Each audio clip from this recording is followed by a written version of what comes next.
షుబ్లీ గారు నమస్తే. నమస్కారం అండి. సార్, వైసీపీ ప్రభుత్వానికి ఖచ్చితంగా ఎన్నికల ముందు మన కాజీలు గుర్తుకొచ్చారు. అంటే కొత్తగా జీవో కూడా వస్తుంది. మంచి హాట్ టాపిక్ అది ఇప్పుడు రాష్ట్రంలో. చెప్పండి సార్, అసలు ఏంటి దీని పుట్టు పూర్వోత్తరాలు ఏంటి? విషయం చెప్పండి అసలు. సార్ ఒకటి, ప్రేక్షకులందరికీ నమస్కారం అండి. మీరు ఇక్కడ గమనించాల్సింది ఏంటంటే, నేను ఆ, నా మైనార్టీలు, నా ఎస్సీలు, నా ఎస్టీలు అని చెప్పేసి చాలా స్పష్టంగా నేను ఏదో పొడి చేశానని చెప్పేసి ఈ రోజు రాష్ట్ర ముఖ్యమంత్రి వర్యులు గౌరవనీయులు మాన్య శ్రీ వైఎస్ జగన్మోహన్ రెడ్డి గారు పదే పదే ఉపయోగిస్తారు. ఒకవేళ నిజంగా మీరు ఇంత బాగా పరిపాలన కనుక కొనసాగుంటే కనుక ఎలక్షన్ల కన్నా ముందు, అంటే జస్ట్ ఇంకా నాకు తెలిసి ఎలక్షన్ కోడ్ ఇంకో 10 డేస్ కూడా కాదు, వారం 10 రోజులు, ఎట్ ఎనీ టైం రావచ్చు. ఈ టైంలో మీరు హాజీలకు ప్రత్యేకంగా ఒక జియో అనేది రిలీజ్ చేస్తున్నారు. ఇక్కడ ఎంత కామెడీ ఏంటంటే, పాపం మన ఎవరైతే మన మత పెద్ద, యాక్చువల్ గా మత పెద్దలకి కాస్త మంచిగా ఒక హోదా ఉన్న వాళ్ళకి ఆ హాజీ అన్న పోస్ట్ అనేది కట్టబెడతారు. ఆ హాజీ అంటే ఏంటంటే జడ్జి లాగా అనమాట. అంటే జడ్జి అంటే నికా, అంటే పెళ్లి చేయడానికి, లేకపోతే ఏమైనా విడాకులు ఏమైనా తీసుకుంటుంటే కనుక అది చూడటానికి, ఇన్హెరిటెన్స్ చూడటానికి, వాటికి అని చెప్పేసి వీళ్ళు పనిచేస్తారు.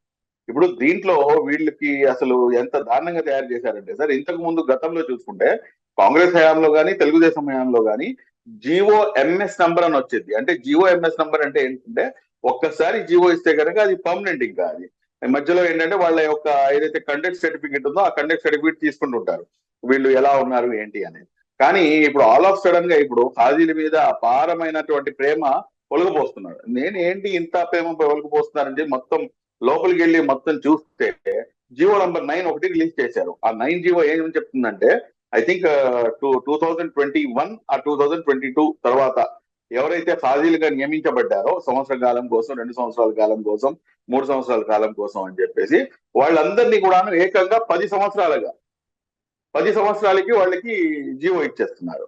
అంటే ఇంతకు ముందు ఉన్న వాళ్ళనేమో అలాగే వదిలేసి ఈ జీవో తీసుకొచ్చారు. అంటే ఈ 1 ఇయర్ 2 ఇయర్స్ అని చెప్పేసి ఇచ్చి ఇప్పుడు 10 సంవత్సరాలకి పెంచి, దీని ద్వారా వీళ్ళు చేయాల్సినటువంటి పని ఏమిటంటే మొత్తం వ్యవస్థను వైఎస్ఆర్సీపీ తన హస్తాల్లో తీసుకుందాం అని చెప్పి చూస్తున్నారు. రేపు అంటే 7వ తారీఖున డిప్యూటీ సీఎం మన గౌరవ అంజద్ బాషా గారు కడపలో కార్యక్రమం ఏర్పాటు చేసి ఈ ఐడి కార్డ్స్ అని చెప్పేసి, దాని తర్వాత మీకు అందరికి కూడాను మా జగన్ అన్న 10 సంవత్సరాలకి మీకు ఇంత భారీ ఎత్తున కానుక ఇస్తున్నాడు అని చెప్పేసి ఒక జీవోని రిలీజ్ చేసి ఈ రోజు ఎలక్షన్ల కన్నా ముందు, అంటే ఏదో మేము పొడి చేసాం, ఏదో చేసేసాం అని చెప్పేసి ఒక కంటి తుడుపు చర్యగా ఈ ఒక కొత్త నాటకాన్ని తీసుకొచ్చారు. ఇందులో ఇంకో జిమ్మిక్కు, ఇంకా పెద్ద కామెడీ ఏంటంటే, మొన్నటి దాకా ప్రిన్సిపల్ సెక్రటరీగా ఉన్నటువంటి మన ఇంతియాజ్ గారు రీసెంట్ గా ఆయన వైఎస్ఆర్ కాంగ్రెస్ పార్టీ జాయిన్ అయ్యారు, కండువా కప్పుకున్నారు. కండువా కప్పుకొని ఈ రోజు ఆయన వైఎస్ఆర్ సిపి కర్నూలు అభ్యర్థిగా ఆయన బరిలో ఉన్నారు. ఆయన జారీ చేసినటువంటి జియో ఆధారంగా ఇప్పుడు ఇదంతా కూడా జరుగుతుందంటే, అసలు ఎంత స్ట్రాటజిక్ గా, ఎంత కామెడీగా, ఎంత దారుణంగా, అంటే ఎలా చెప్పాలో కూడా నాకు అర్థం కావట్లేదు. ఇప్పుడు ఆయన ఇచ్చినటువంటి జియో ఆధారం చేసుకొని ఇప్పుడు వీళ్ళు ఈ 10 సంవత్సరాలుగా మీకు అందరికి కూడా ఇస్తున్నాం అని చెప్పి ఇస్తున్నారు. దాంతో పాటు ఇంకోటి ఏంటంటే, మేము మీకు ఐడి కార్డులు ఇస్తున్నాం. ఐడి కార్డులు అంటే ఏంటి సార్, నాకు అర్థం కాదు. ఐడి కార్డు నేను కూడాను మా ఆర్గనైజేషన్ లో ఉన్న వాళ్ళందరికీ కూడా ఐడి కార్డులు ఇస్తాను మెళ్ళో వేసుకోవడానికి.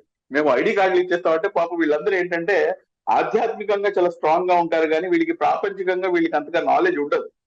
సో ఆ నాలెడ్జ్ లేకపోవడం వల్ల ఏంటంటే ఐడి కార్డ్ అంటే అబ్బో ప్రభుత్వ ఉద్యోగం ఇది మాకు ఇంకా ఇది అన్నట్టు ఫీలింగ్ వాళ్ళు ఉన్నారు. కనీసం అది టోల్గేట్ దగ్గర పనిచేయదు, కనీసం అది పోలీసులు ఆపినా కానీ మీరు చూపించినా కానీ ఎవరు పట్టించుకోడు దాన్ని.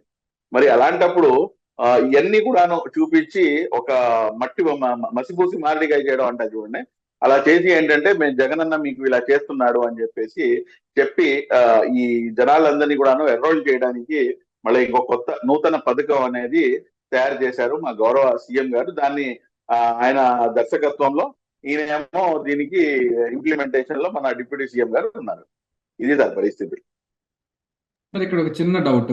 దేనికంటే మనం చూసాము, జగన్మోహన్ రెడ్డి గారు ముఖ్యమంత్రి అవడానికి ముందు ముస్లింలకు కానీ, దళితులకు కానీ, కాపులకు కానీ, ఇలా నిమ్న వర్గాలందరికీ విదేశీ విద్య అలా రకరకాలు ఉన్నాయి కదా. ముఖ్యమంత్రి అయిన తర్వాత వాటిలో రకరకాల కొర్రీలు పెట్టి బాగా, అంటే ముస్లింలకి అయితే అసలు ఇంప్లిమెంట్ కూడా చేయలేదు అనుకోండి.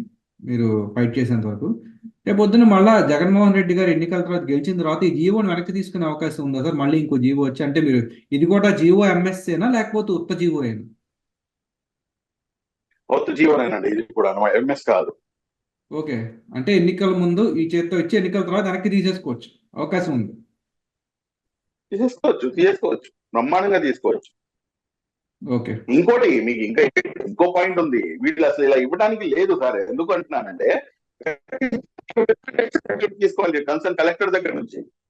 వీళ్ళ యొక్క వ్యవహార శైలి ఎలా ఉంది, వీళ్ళు పెళ్లిళ్ళు నిజంగా పర్ఫెక్ట్ గా చేస్తున్నారా, వీళ్ళపై ఏమైనా కేసులు ఉన్నాయా, వీళ్ళ పనితీరు ఎలా ఉంది, వీళ్ళ పరిస్థితి ఏమిటి అనేది ఒక గ్రౌండ్ రిపోర్ట్ అనేది కలెక్టర్ ఇవ్వాలి. ఆ కలెక్టర్ గారు మళ్ళీ గవర్నమెంట్ కి ఇది ఇవ్వాలన్నమాట. లేదు ఈజ్ గుడ్ పర్సన్, లేకపోతే ఈజ్ నాట్ ఫేర్ ఎనఫ్, ఇతనికి ఇది ఆపండి. అసలు ఇవన్నీ ఏం లేకుండా డైరెక్ట్ గా 10 సంవత్సరాలకి, అది కూడాను జగనన్న పాలనలో ఎవరైతే వచ్చారు. ఇప్పుడు మీకు ప్రొద్దుటూరు ఉందండి. పొద్దుటూరు ఒక చిన్న ఇదనమాట, అది చిన్న సిటీ. అది ఆ సిటీకి ఒక హాజీ ఉన్నారు ఆల్రెడీ ఎప్పటి నుంచో. కానీ ఇప్పుడు నూతనంగా అక్కడ 4-5 వాళ్ళ ఎక్స్ట్రాగా అపాయింట్ అయ్యారు.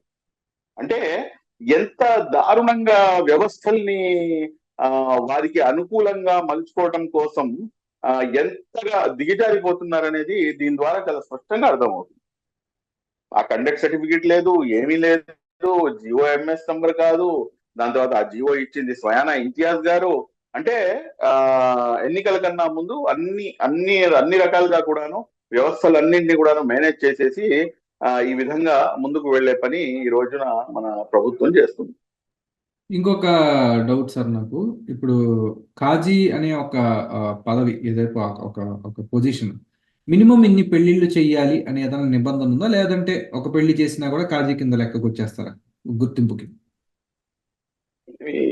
లేదండి, యాక్చువల్ గా హాజీ ఒక పెళ్లియా లేకపోతే ఎన్ని పెళ్లిళ్ళు అనేది కాదు. అది దాన్ని జియో ఒకసారి చూస్తే కనుక అది కొన్ని అంటే ముస్లింలు ఎంతమంది ఉన్నారు అంటే పాపులేషన్ రేషియోని బట్టి హాజీల యొక్క అపాయింట్మెంట్ అనేది జరుగుతుంది. ఫర్ ఎగ్జాంపుల్ కడప, కర్నూలు ఇలాంటి ప్రాంతాలు ఉన్నాయి, మదనపల్లి, రాయచోటి ఇలాంటి ప్రాంతాలు ఉన్నాయి. ఎక్కువగా ముస్లిం సాంద్రత ఎక్కువగా ఉంది, ముస్లిం ఎక్కువగా నివసిస్తున్నారు. అంటే అక్కడ మీకు దాన్ని బట్టి అంటే కొంత ఎగ్జాక్ట్ గా నాకైతే ఫిగర్ గుర్తులేదు, ఇంతమంది పాపులేషన్ కి ఒక హాజీ ఉండాలి అని చెప్పేసి రూల్. ఒక ఫార్ములా అయితే ఉంది, అంటే అది అది దాటడానికి అయితే లేదు. అంటే ఏం లేదు, ఇది ప్రజలకు కూడా తెలియదు, ప్రజల సంగతి మనకు తెలియదు ఏముంది. ఒక అవకాశం వచ్చిందంటే అందరూ వాడుకోవాలని చూస్తారు. ఒకవేళ ఆ రకంగా కూడా దుర్వినియోగం లేదండి. ఇందులో మరి కామెడీ ఏంటంటే కనీసం వాళ్ళకి మతం పట్ల లేకపోతే ఉర్దూ భాష పట్ల కూడాను కనీస అవగాహన లేని వ్యక్తులు కూడాను ఇప్పుడు ఈ రోజున వాళ్ళు హాజీలై కూర్చున్నారు. అంటే కేవలం జై జగన్ అన్న నినాదాన్ని అందుకుంటే ఆ క్వాలిఫికేషన్ ఉన్నట్టు. అంటే వీళ్ళు కూడా మరో రకంగా వాలంటీర్ వ్యవస్థ లాంటిదే అంతే. ఇది అంటే అలా కాదు, దాన్ని మనం వాలంటీర్ వ్యవస్థ పోల్చడానికి లేదు. ఇది ఎప్పటి నుంచో ఉన్నటువంటి వ్యవస్థ ఇది.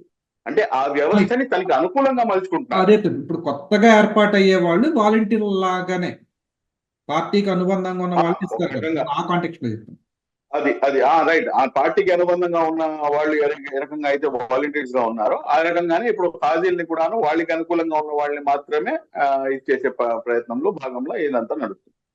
ఓకే ఓకే, చూద్దాం సార్. మరి ప్రజల్లో కూడా చైతన్యం రావాలి, మీలాంటి వారు కూడా ఇటువంటివి ప్రజా ప్రయోజన వ్యాజ్యాల కింద కూడా తీసుకోవాలని భావిస్తున్నాము. చూద్దాం ఏమవుతుంది. ఖచ్చితంగా అండి, ఖచ్చితంగా దానికోసమే మొత్తం సబ్జెక్ట్ మొత్తం రెడీ చేస్తున్నాం. ఖచ్చితంగా దీనికి హైకోర్టుకి అప్రోచ్ అయ్యి దీనిలో పూర్తిగా న్యాయం జరిగే విధంగా ఏదైతే అధికార దుర్వినియోగం జరుగుతుందో ఆ అధికార దుర్వినియోగానికి కట్టడి చేయాల్సినటువంటి బాధ్యత రెస్పాన్సిబుల్ సిటిజన్ గా ఒక పెద్ద ఆర్గనైజేషన్ ఏదైతే స్టేట్ లో ఉందో మాపై ఖచ్చితంగా ఉంది. ఖచ్చితంగా మేము హైకోర్టుకి వెళ్తాము. Good luck sir. Thank you very much. Thank you.